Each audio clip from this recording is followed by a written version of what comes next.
wala si Moon. Na-late. Na-late niya. Ay, akala ko talaga sunog. Sunog. Ang galing. Sana i-video.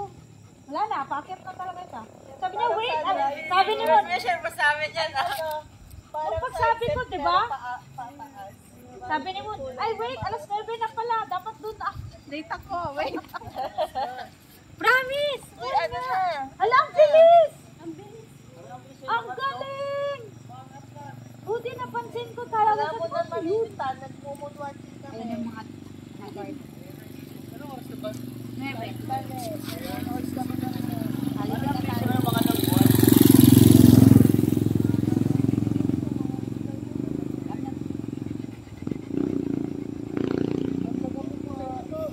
Yes po, pauwi na dito.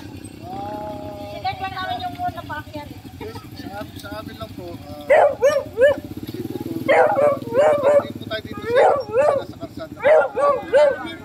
Nagdala po tayo ng ibang lugar. Ayusin po tayo.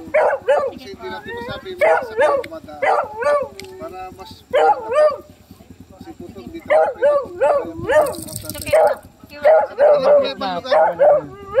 Para mas maganda po tayo. Ayan na yung moon. Oh. Okay, let's go home.